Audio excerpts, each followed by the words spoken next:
हमारे YouTube channel Knowledge Treasure by Siraj ते खुश आमदीद। अॼु लतीफ़ शनासी जो कुछ सवाल कंदासीं जेके लेक्चरार ऐं SST लाइ मुफ़ीद आहिनि।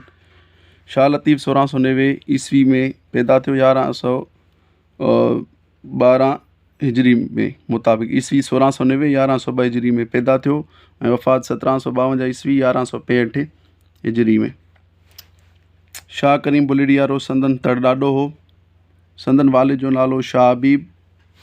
शाह साईं जो जवानी में सईदा बेगम नाले औरत सां इश्क़ थियो।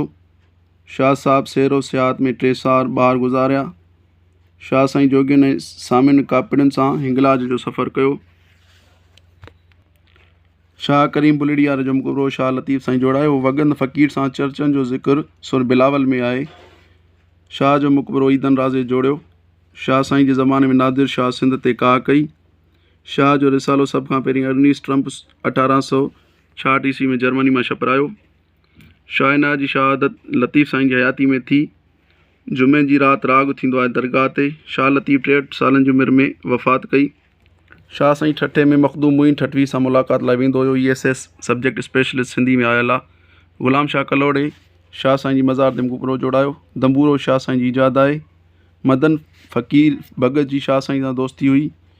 करार ढंढ लतीफ़ जी मज़ार जे वेझो आहे। मखदूम मोहम्मद हाशिम ठठवी शाह लतीफ़ खे पंहिंजे मुरीद थियण लाइ चयो। ST सूरली शाह साईं जो मूजिब शाह साईं दुनिया जो वॾे में वॾो शाइर आहे। उमेद तव्हांखे शाह लतीफ़ शनासी ते इहे कुझु सुवाल जेके आयल कनि पसंदि आया हूंदा। वीडियो खे लाइक ऐं सब्सक्राइब लाज़मी कयो चैनल खे। महिरबानी।